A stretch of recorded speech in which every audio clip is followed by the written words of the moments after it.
said, you're doing the Lord's work. That's right. That's right. This is The lesson here is with Cory right. Mosley. The lesson to be held here is people gonna do what they gonna do. That's you're the way they right. gonna do it. Well, that's the key piece. Yes. They're gonna do it the way they're gonna do Free it. will. Right. That's yes, right. That's right. And then we get to decide what we won't do. Right. right. So here's what I'm willing to do. Exactly. Here's what I'm willing to do. Yeah. Yeah. And you tell me if that works for There's a car commercial, local dealership. Guy says, "Don't tell me what you can't do. Tell me what you can do." Oh yeah, I love that. Yeah. And that dude comes sporting some good suits too. Yeah. I think that's a great line though. Yeah. Because people are so focused, just in general life. You know, like I don't want to eat this. Right. Well, what do you? Like, why don't we start that way? Right. Like, well, I exactly. prefer, instead of doing the elimination piece. So, 100%. you know, I don't know. Well, that music, I don't know where part of the track. I don't know what's going on as usual. But that general music and this great off-color conversation means that you have come to another episode. Yeah. Another episode of the Grow Business Podcast. I'm your host, Cory Mosley. And I'm joined by co-captain, co-pilot in the sky, brother from another mother, old enough to be my daddy, LG 007 Lon Graham's here. Voice of reason. He never knows where it's going to go. To be here, Cory. He was like, "Oh, this is sounding nice" to the end right there. You drove that car right into a Call brick me wall. daddy. That's another podcast, I think. And yes, the man who is we're seeing. I mean, he's 2 minutes in. I think he's got it dialed in. Another Willie H is on the boards over here. Hit the buttons, William. We've got another great show for you. I want to thank you, as always, for joining us. Busy times, LG. Yeah. Out here, busy times as we get ready to close out February. Gosh almighty. Yeah, right? Yeah, good things. Yeah, though, right? it's right around the corner, closing out February. You know, then we're going into the final stretch of Q1. It's coming fast. This weather, folks, I don't know where you are. Lord have mercy. Indeed. I don't know where you are based, where you are located, where you are traveling to, but I don't know. I don't care what you believe. This is certainly not a political show. You can call it whatever you want. Something's different. Yes. So I don't know what term you like, climate change, global warming, whatever. Something's different. There are things that aren't supposed to be happening or have not happened historically. Correct. Weather-wise that are happening now. So I way above my education level or my pay grade. Right. Here's what I know. I'm not expecting blizzards at the end of February in Virginia. Correct.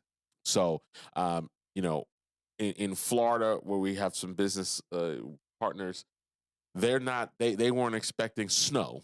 Right. In the panhandle of Florida. Yeah. I think the stat was it was like 1950 the last time they had snow or something like that. Well, I can tell you that in 1970, it was either 74 or 75, they had a light dusting in the Fort Walton Beach area. Well, as I was not born yet, I will take your word for it. I was in it. Yeah. In charge. I was driving, that's right. Yeah, exactly. There you go. So nothing like a good first-hand account. That's exactly right. That is good. That was, what was that, pre-Carter? Who was president at that time? That was probably Nixon. Oh, okay. Yeah, there you go. It was in that timing. For the time being. Yeah. It was pre-Carter. Yes. Yeah. Well, the good news is, as long as you have power. Yeah. Yes. And water. Well, and internet. No, I'm not talking about your safety. I'm talking about your ability to listen to the podcast. Oh, right. Okay. Yeah, I'm not talking about your survival. As long as you've got power and internet, you can stream us from anywhere. Right? So your mobile phone, we're streaming everywhere. Right. So, you know, pick your presence, YouTube, Spotify, Google Play, Apple Podcasts. We're everywhere that you are. Yes. I used to say that on TV. We used to have the segment. Yeah. Everywhere you are. Yeah. I remember seeing that. Yes. Yes, you did. But we've got another great show. Yes. You know, if you're new to us, we are super happy if you're just learning about the Grow Business Podcast and this is your first episode. We want to welcome you and then encourage you to go back to the other 60 plus and binge them. To the library. Right, binge them. I see the stats. I can see those little bumps there. We want you binging them out. Absolutely. Send us some pictures from your car, wherever you're streaming it from. Maybe there's a blizzard. And nothing like curling up. Some people say curl up with a warm book. I say curl up with the Grow Business Podcast. YouTube and Spotify, you can watch it. Yeah, exactly. 100%. So if this is your first time here or your 56th or 65th or whatever number we're on, we're happy to have you here. And as you know, we shape our show. Well, we're here to do one thing, which is grow your business. We shape our show around the 5 pillars of business growth. LG's going to tell you what they are. Marketing, sales, people, operations, and mindset. Okay. Not necessarily in the right order, but give that man, what do we got for him? Perfect. Bingo. We need one that says, congratulations, you can keep your job. Congratulations, we'll see you next week. Right. You'll be back. Mindset, sales, marketing, operations, and people. The belief is simple. The theory is simple that every business growth challenge you will ever have will fall into one of those 5 categories. And at that point, it's really about identifying, isolating, and attacking. Yeah. Right, is the strategy there. We do that, and you can find a lot of information on that in our Amazon best-selling book, Position for Growth. Yeah. Yes. Still doing well, still shipping. Yeah. We like that. Yes. Still current, more relevant than ever, I think, as we think about some of the stuff that's going on in the marketplace right now. So 100%. I encourage you to check that out. Order it at Amazon. You can head over to CoryMosley.com. It's right there on the homepage and order there. I think we've got inventory. We've got some events coming up. We've got some orders, but I'm happy to sign them if you're into that thing or if it matters to you. Right. Just don't order it, have me sign it, and let me see it on some kind of on some resale used bookstore location. You keep my book on your shelf. You don't read my book and then try to sell it. Let me find out. I'm tracking usernames now out here now. Resell the book. Right.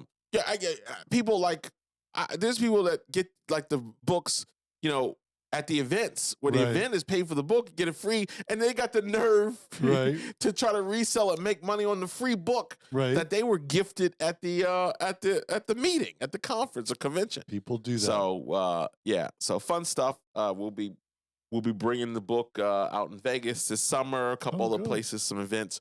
That will have copies of the book available. We encourage you to do that. So today, LG007, I want to dive into one of the 5 pillars. Would you like to take your per show guess? I'll take a I didn't like how you glanced over at my laptop there, but go ahead. I'll tell you, if I know what's coming, it's too much work because then I start thinking about it. So what do you think it is? Well, let's go with operations. All right. So you were on a streak. I did. I had like 6 in a row or something. It Yeah, was like New Year, New that Gear. might be a little extra. I don't think it was 6, but you were on a little bit of a streak there. And I'm very super, super duper excited to say, I'm very pleased to tell you that the streak is over. Because that is not what we're talking about. And yeah, I feel really good about that, actually. Makes you feel better. Yeah, let me hold on. I gotta put my phone or focus here. Do not disturb. But I feel really good about that. Super proud that it's over. Today we're talking about marketing. Okay. We're going to talk about the marketing pillar. Yes. Specifically, I thought it was interesting. We did a couple launches. Some things recently came out with some clients. And I thought the idea of blind spots. Okay. I found myself having conversations with some business owners relative to marketing where their pushback was not strategic, but personal. Okay. Like, oh, I don't like this, or I don't think we should do that. Okay. Now, of course, it's their business. Right. But at some point, there is a responsibility, particularly if you're paying professionals, Yes. to advise you. And you're a professional, if you're in consulting, that type of thing, it's very important that you be direct with your clients, I think. Yeah. And not go the yes man, yes woman route. Yeah. To please the client or to not get fired. I mean, listen, if you're not going to take my advice, right, then I would rather us probably part ways. Right. Because what are we doing here? Correct. At some point, right. Then it's, things aren't happening. Well, you aren't doing the things that we suggested that you do. Here's what I encourage you to do. I'm paying you and things aren't happening. Well, you have to execute, right? You're paying me to advise you, and when I advise you, you don't take my advice. Correct. Right. So I think that there's blind spots, right? I think that happens. And I've talked about this before. We've worked with a number of business owners who I've just simply said, you're not your customer. Right. Right. So the lens that you look through something with, right. Cory, I would never want somebody sending me, 15 emails, a month. That's way too much. Right. I don't like that kind of stuff. Well, good news. You don't buy, women's shoes. Right. Right. Exactly. Which you don't consume your product. Correct. So you have to kind of look at that. So I want to talk about some blind spots that could ultimately be holding you back as a small business owner from kind of increasing sales, maybe getting to the next level of where you want to go or how you're trying to grow the business. Yeah. So that's where we're at. I like it. Yeah. So let's throw a couple of these out here. We're gonna get through. I'm gonna get through as many as we get through. Yeah. As usual. But the first one I want to talk about is this idea of the outdated ICP. Okay. Right. So for those of you, that's a marketing term. Ideal customer profile is what it stands for. So I'm saying outdated. I'll also go a step further and I'll say weak. Okay. A weak ICP might be, parents. Right.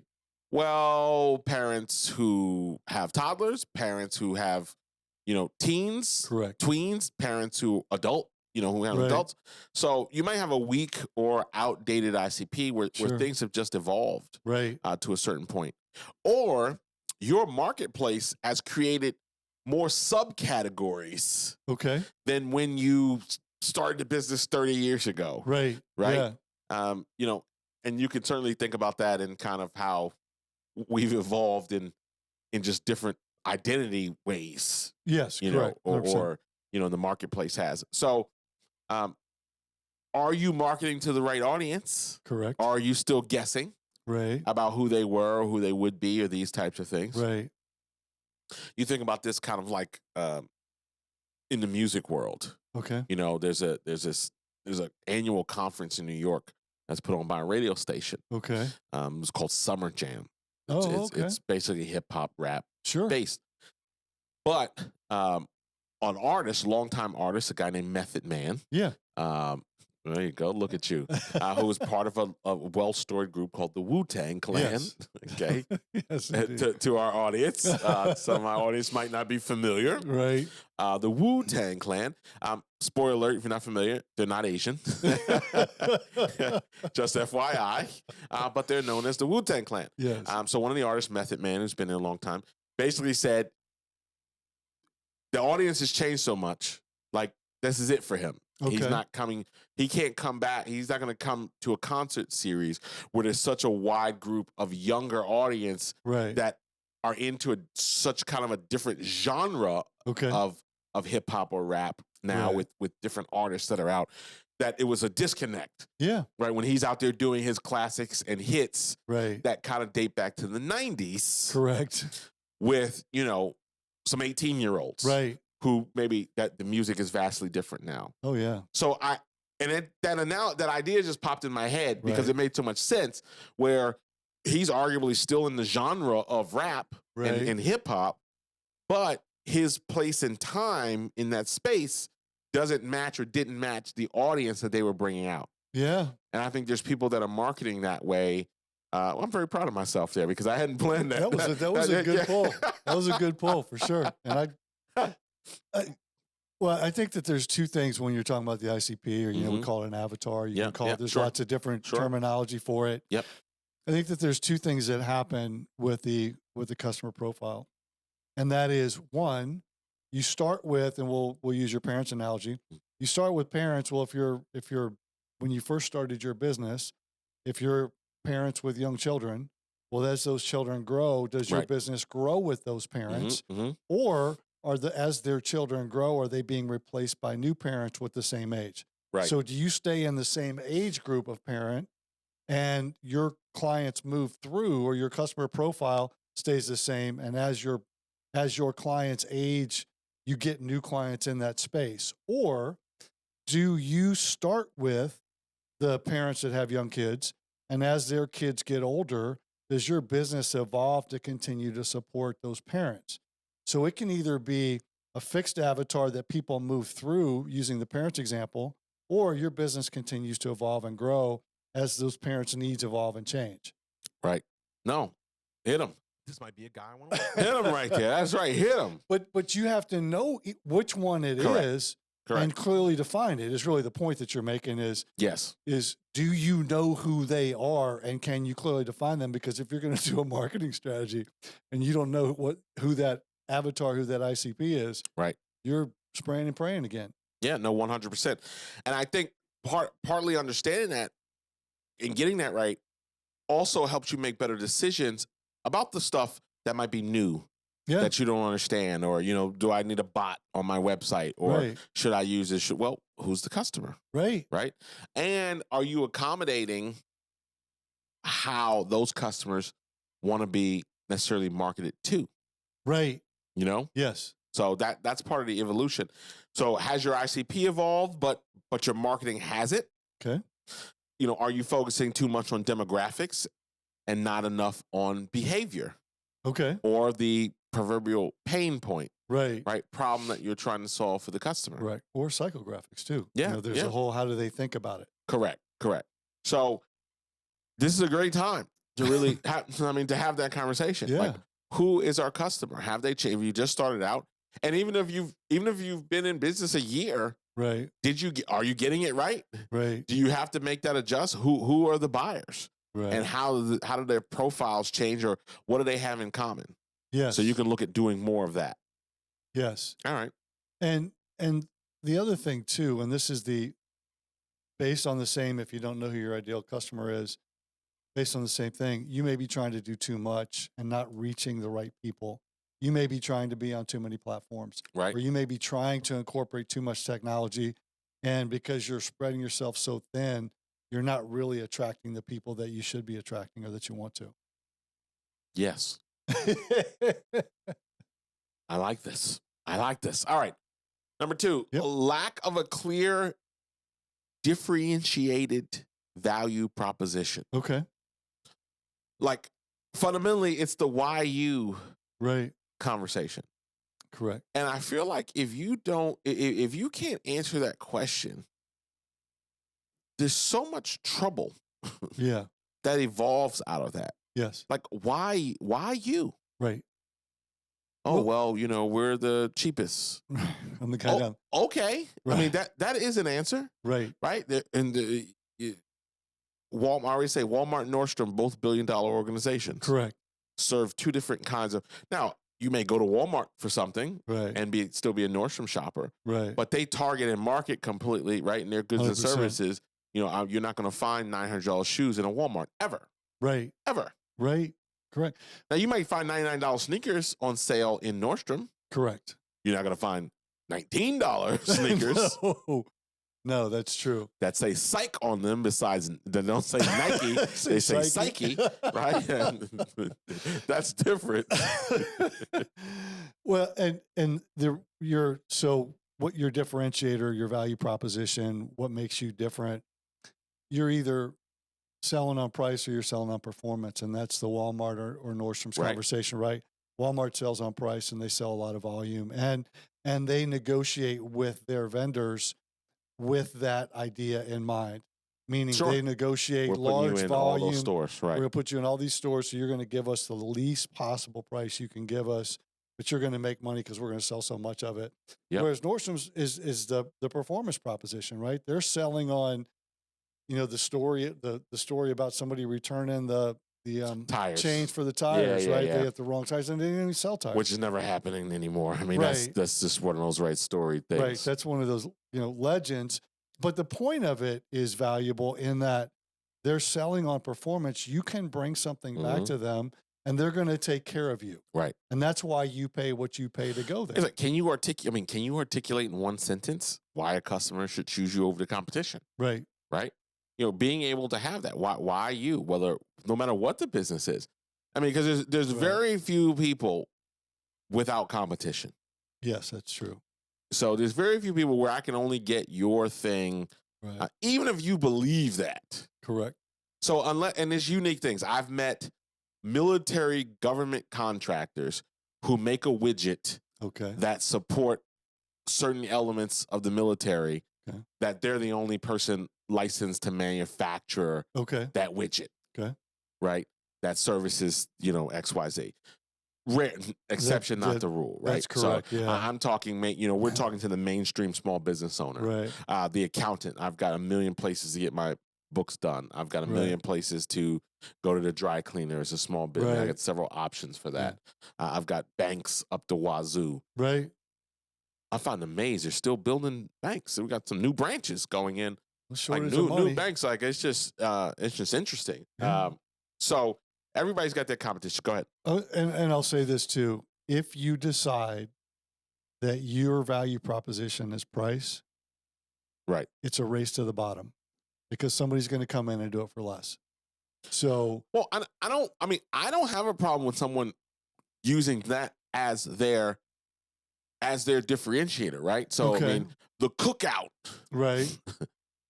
That place, they've got lines up the wazoo. They do. That's a cheap hamburger. It is, and some other stuff.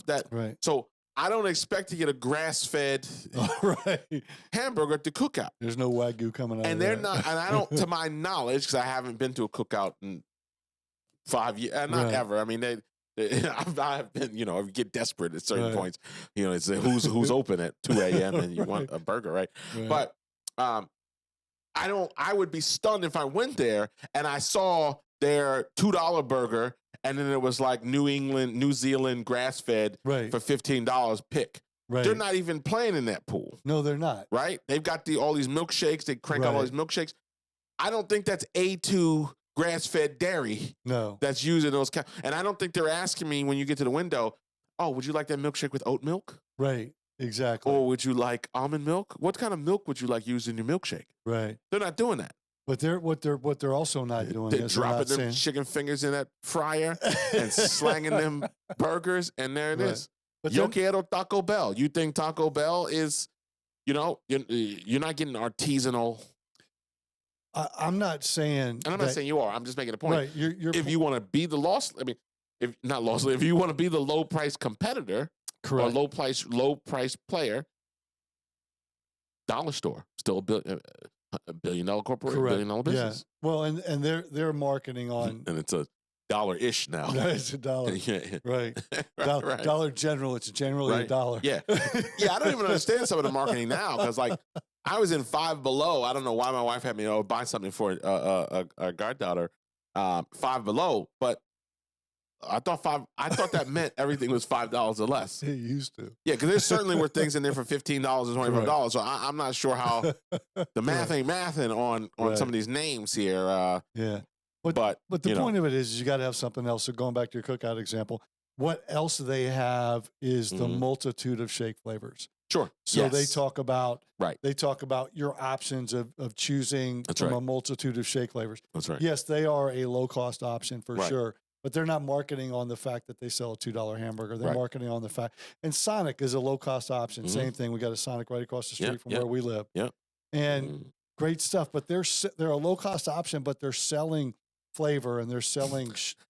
I don't want to get in any trouble, but I'm very confused as to how they produce that menu inside that small footprint. Well, that's right.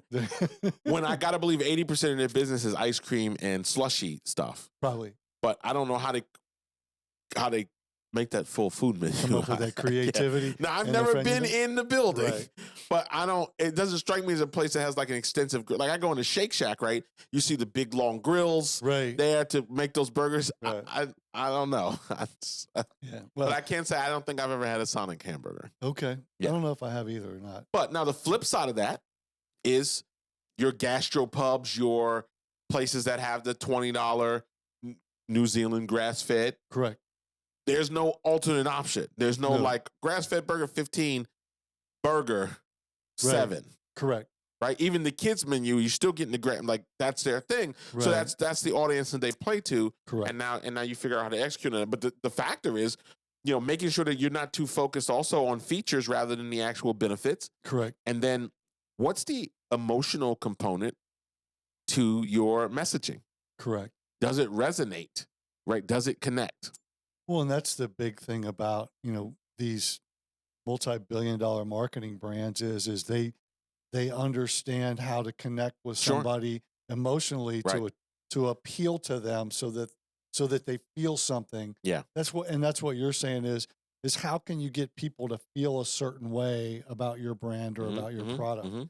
And so going back to the marketing conversation, you got to know who you're trying to appeal to so that you can appeal to them and draw them in emotionally. Yeah.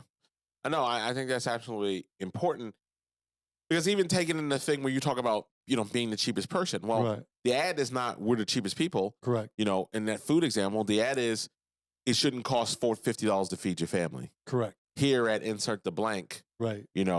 Take advantage of our offer to, we can feed them to a family of 4 for only $24.99. Correct. Right. $18 a ticket. 24, right. Feed everybody. Yeah. So you're showing that, but now you're emotionally tapping in. Right. How long has it been since you've been able to eat out with your family? Right. What if there was a way for less than $25 to feed a family of 5 or whatever it is? Right. Yeah. Now it's like, because you want that connection. Correct. Yes, cooking at home, gathering around the table, but we're also very out, so that family saying, it's been so long since we've, been out because of the economy or things are tight or whatever. So there's ways to tap into that. So the question is just really that checklist. Is it emotionally connecting, right? Are we talking about real benefits and not just features? And then really, can you just articulate why? And spoiler alert, we've been around a long time, or, we're nice people. Right. It's not really the true differentiator. Right. Because I don't even know that until I get into the mix, with you. So, all right. Next up. Okay. One of my favorites. Poor website and online presence. Outdated, slow, difficult. I will never stop talking about this. Right. Because this is your 24-hour-a-day billboard for your business and yourself or whatever it is you do. I know, and I try to be respectful, but as I talk to clients, particularly with our thought leadership interviews and in our video content that we do, I'm like, this needs to go to on your website, and I've been on your website. Right. So I try to find polite ways. Right. Like, are you happy with your current website? Right. Right. Are you happy with your current, vendor? Are you happy? Because I want to commend some of our listeners or clients. So I want to I do want to take a moment to commend those people who are really, we've got some projects that we're doing right now where people have really just been truthful with themselves. Correct. And say, I know I have their website, but I'm at a point where I want to definitely do something about it. Okay. And now, they're making the investment to do that. So I do want to commend people. Some people, need to get there in their time. Right. Right. But some of this stuff, I'm just like, this is silly season. Yeah. The video expand over, you can't even scroll it. And LG, you don't go to your website at all Right. just because you know what's there? Yeah. So you don't even bother to go to just check on it? Oh, I do. Yeah. No, that's what I'm saying. Yeah. Yeah. How do you not? So it's like, you don't know? That can't be, because it's public and you should be going there. Right. But then do you look at it and go, oh, I think this looks good. What's wrong with it? Right. Well, and what? I got some ideas. No, go ahead. I can, yeah, go ahead. I can help you. So what people don't do, and especially people that have been in business, this is a generalization, but it tends to be people that have been in business longer and have had a website for a longer period of time, unless they use their website for commerce. Right. They may use it for engagement. We don't get a lot of leads from our site, or we don't really rely on that. Yeah, but what they don't think about, the way they think about their website is dated in this way.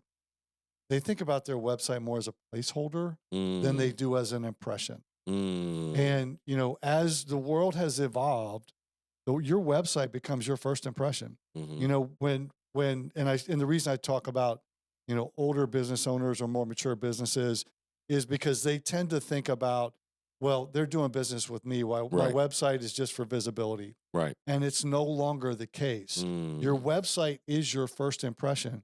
Even if they heard something that inspired them to go to their website, or you're doing some marketing that's inspiring them to go to your website, right, that becomes their first impression. And it would be no different than you walking in with banged up shoes and holes in your pants to shake hands and introduce yourself. Right. And that's, people don't think about it in those terms. And that's where I think we get lost. Business owners truly have no idea how many people won't do business or never even contact them. Right. Based on what they see about them. Now, this extends past the website, right? This is your social media. This is those areas. But make decisions. Yeah. Based on that. Yes. And this is not, that's just not a place to cut corners. And that drives me insane when, I built my own website. Why? Right. Are you a website developer? That's just dumb. No, I'm an HR professional. So why are you stop letting GoDaddy convince you that you can do it? Chris Rock, you can drive a car with your feet. That doesn't mean you're supposed to do it. So listen, outdated. Is it slow? Is it difficult to navigate? Not mobile friendly. Are you kidding me? Right. Are you kidding me? I want every business owner to stop what you're doing right now. Go pull up your mobile phone and pull up your website in your mobile phone. How is it to navigate that? Yes. Don't tell me about budget. Because this is your 24/7. When you are asleep, not everyone goes to bed at 10 o'clock like you might. Right. Not everyone has your discipline. Some people have insomnia. Some people are looking, particularly if you're a B2B business provider. Some people are up at night, worried about their business, looking for solutions. They don't have the luxury of running into you at the networking breakfast and getting to know you there and to do some business. They're up Google searching, on YouTube, looking around, looking for answers to insert their problem. Correct. Sales, marketing, operations, people, mindset. That's right. Right? They're down, they're depressed, things aren't going the way they want. They're looking for motivation. They're looking for a coach. They're looking for a program. They're looking for someone that can provide a service to solve their problem. Yes. And they find you at 2 a.m. and they find your sucky website. Well, and not, they could be at any time of day. But also based on the world that we live in, this post-COVID world, people are willing to do things online. People are willing to get coaching or get counseling or get, all of these things. So these people aren't only going to be in your community. They're going to be in different time zones. They're going to be in different places. So it comes back to, if they go to your website, that's their first impression. And what is your website? What does your website represent you in the way you want them to think about you? And I always feel like I'm being a dead horse. I'm being a dead horse because we talk about this a lot. Probably in 65 episodes, we've talked about websites in 30%. Well, it's part of all of the marketing conversations. Every single one of them. But because it's the first thing I do. Right. Someone sends me a blind solicitation, even if I'm remote. I read it. If it's something I'm looking for, is a problem I'm trying to solve, great. Right. The next thing I'm going to do is I'm going to pull up the website of the company. Yeah. So I don't care how much you spent on your pithy email, your cold email, which is fine, or how great your GPT is to write the pithy things. Because now the next place I'm going is to the website. Right. And if it's junky or clunky or whatever, now they say beauty is in the eye of the beholder. There are certainly aesthetics from a standpoint of design or a standpoint of color scheme or things like that. I'm not talking about that. People, we use green people and I like that. Not here to serve everybody, but don't tell me structurally that my site doesn't represent, me properly or what I, right? So I think you've got to be thinking in those terms. It's just, to me, it's just such not a place to shortcut. And when I'll go to somebody, I'll be in a consult. I said, did you build this website? Oh, yeah. How did you know? How much time you got, right? These discovery calls only last 30 minutes, so I can't dig too far into it. And I'm going to tell you, I talked to somebody that he says they'll do 8 figures this year. They should do 8 figures this year. And I said, hey, are you happy I said, who's this company doing your stuff? And he told me what it was. Yeah, we've been with it for a while. I said, you're happy with them? He said, oh, yeah, we've been happy. I move on. Okay. Yeah. I'm just not going through that battle. Right. Of like, okay, well, maybe we should audit this, or maybe we should take a look at it. Right. The double killer, then we're gonna move on, is people who you identify the problems and still do nothing about it. Woo. Church say amen. That inflames me. But it's okay, because I'm retiring. Well, while you have a solution for everybody, you can't save everybody. And no doubt. And I don't even want to look at, and I don't, in fairness, I don't, so it's because it's always important we talk about this. right. It's not about gurus, or it's not that I know everything about websites, or that I'm the only authority, on that. There's certainly, obviously, highly talented people, particularly in the design world. Right. And my differentiator is always strategy, right? A marketing person thinks about marketing, a salesperson thinks about sales, but really, you really want to try to combine that. So when I think about a differentiator, my eye is always, I'm not just looking for the aesthetic design. I'm looking for, how does it flow through? Right. Does it create conversion opportunities? How does it fit into the sales process? Correct. Which your average marketing company doesn't think about, because they're thinking about marketing. Correct. Or design company is thinking about design.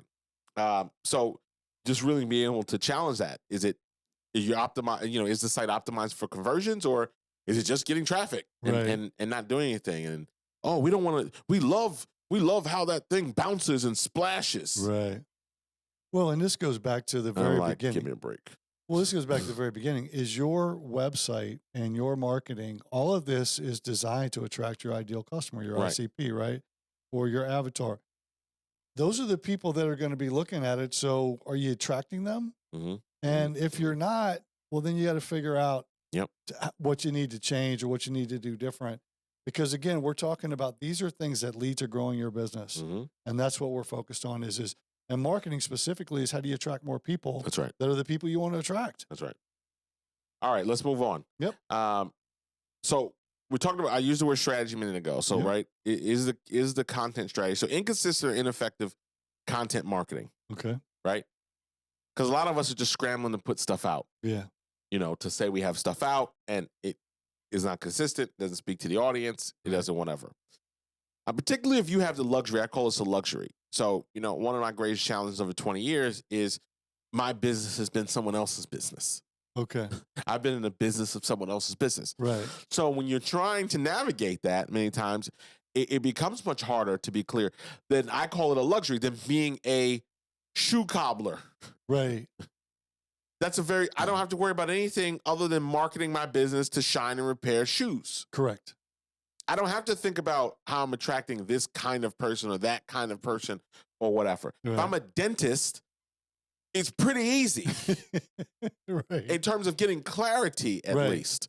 Right? I'm not trying to serve. So, when you serve this audience, but if I go through a client list over 20 years, major corporations, small business owners, individuals, like it gets tricky and kind of can get crazy in terms of getting that right. But the 3 checkbox items, though, is from a content perspective, are you checking at least one of these? Education, inspiration, or entertainment?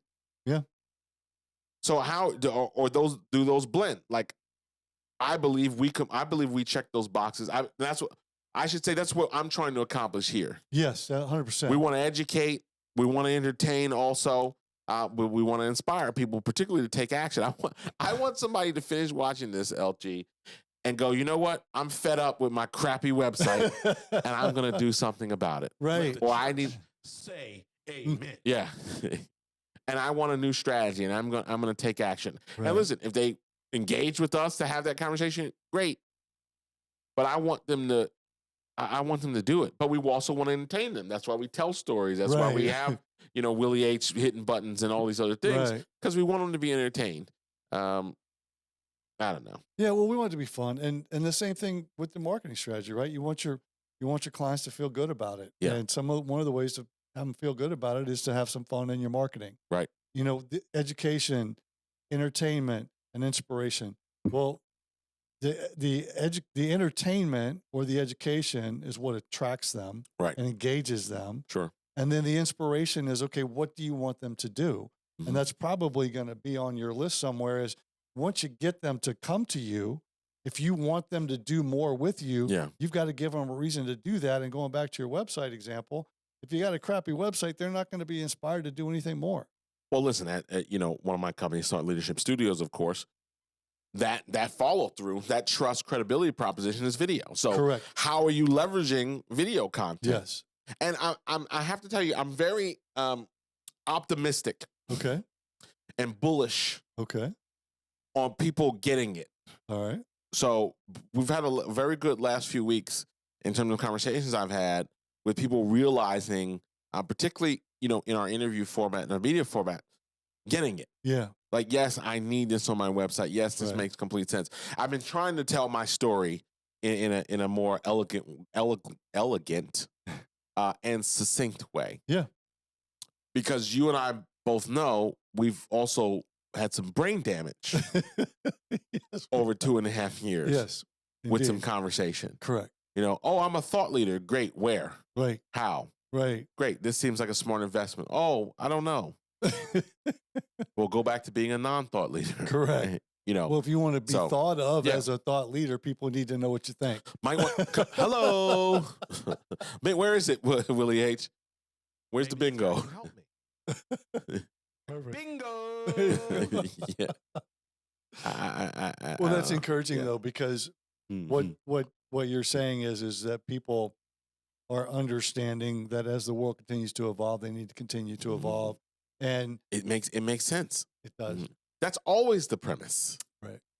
So, but that also is the factor there. Let's be honest and direct about that piece. Is you have to be talking to the right person. Yes. So I have not had this conversation with anybody in the last 2.5 weeks that was properly capitalized Okay. that has not made an investment. Oh, good. Okay. So I put it that way. Right. So I get I'd love to do it, but we don't have any money. Well, right. Exactly. Why are you tying up my phone? I mean, that's what tell me one business owner or anybody in the sales seat in the organization, Right. tell me that they don't feel that exact same way. Oh, 100%. There's nothing worse than talking to somebody who can't afford to invest in buying your product or service. Well, and I talk about timing, right? And timing has 3 components to it. One, they have to know what you do. They have to they have to have the resources to pay for it. Correct. And then they have to be willing to pay for it. Correct. So just because Correct. they have the resources doesn't mean they're willing. Correct. So you need all 3 things. Right. And sounds Right, like but missing that last one. Well, 100%. Because that's the one you can't, right? I mean, that's the one that you ultimately, the dollars and cents piece. Now, I say can't overcome. Now, I mean, there are people, if you're pushing hard, Right. you try to force people to get creative, but then you get into that gray area, Right. and get into those circumstances where, sometimes people are pushing the things they really, this happens in, I come from the auto industry. Yeah. You've got no business putting a guy out at $800 a month based on his income. Right. But if you get it approved and where that's headed, right? Yeah. So there's definitely some ethics and morality, some things in there. But as a salesperson, give me a real objection. Tell me you hate my product or service, but Right. don't let it be financial, because what can I do with that? You Right, know? there's nothing So you can do yeah, with it. exactly. All right. Next up, and I think we're gonna hold after this one. Okay. An over-reliance on word of mouth and referrals. Okay. An over-reliance. Yes.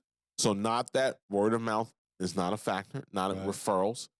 Dawn Brooks Guller would kill me if I said anything, talked about how referrals are not important. Right. Because they are important. They are So that's why I want to be very clear.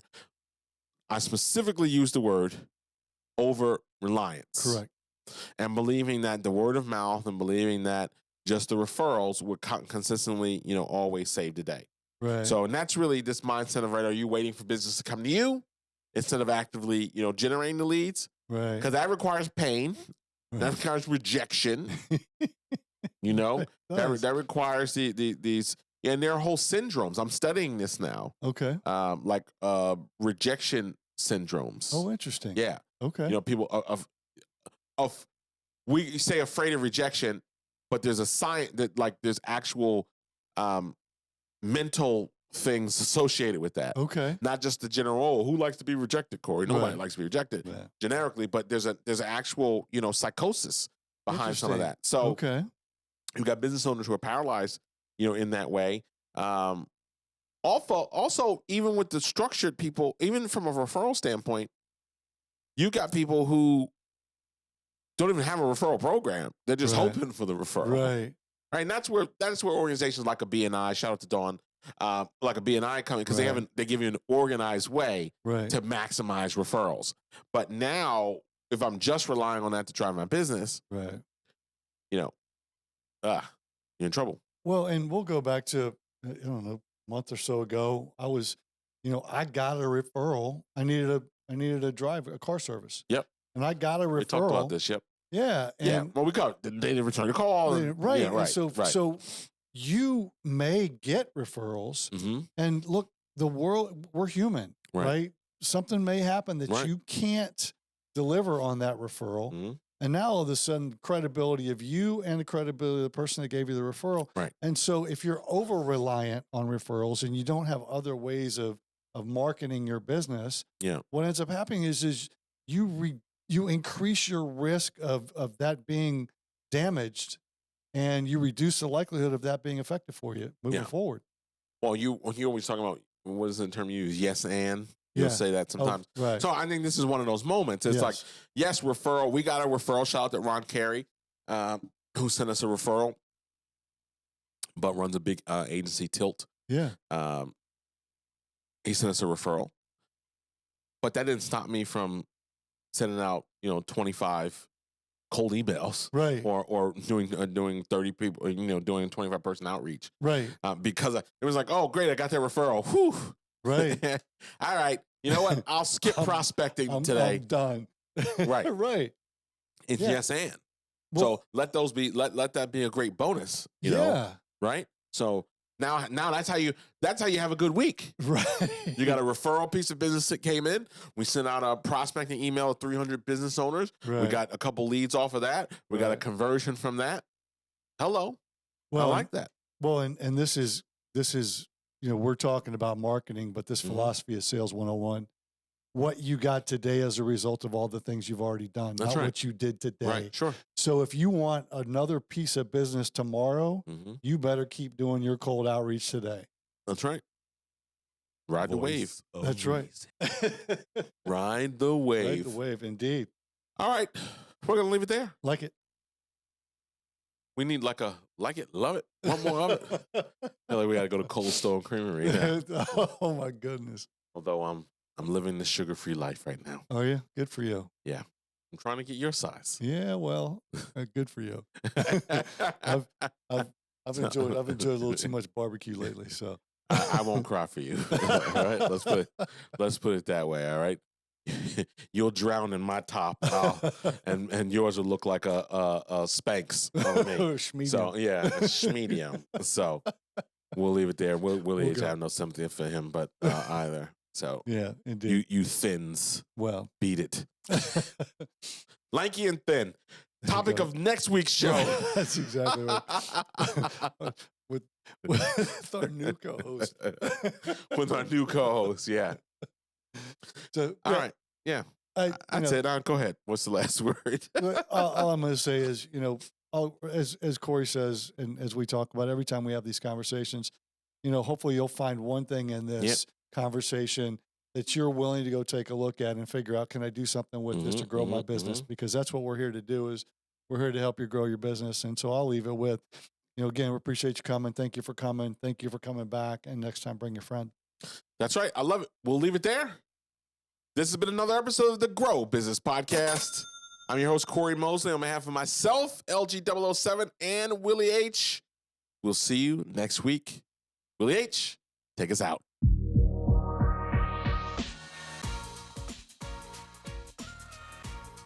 Bop, bop, then you bop. Streak's got to run out sometime. I just didn't know if I didn't want it to be today. That's good. That's good. Get it out the way. Right, let's start it. Reset. That's right.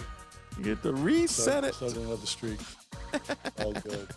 Yeah. Well, that's good. Listen, I want people to take action. Hey, congratulations on getting a referral from Ron, too. That's big time. Yeah. It was nice of him. Yeah. Oh, I got to email him back now. Think about it. See, this was good. Top of mind awareness. Absolutely. I use this podcast as a virtual assistant. It's my CRM. To remember all the stuff, yeah. I sure did. I'm going to do that. Send him. I'm going to do that right now.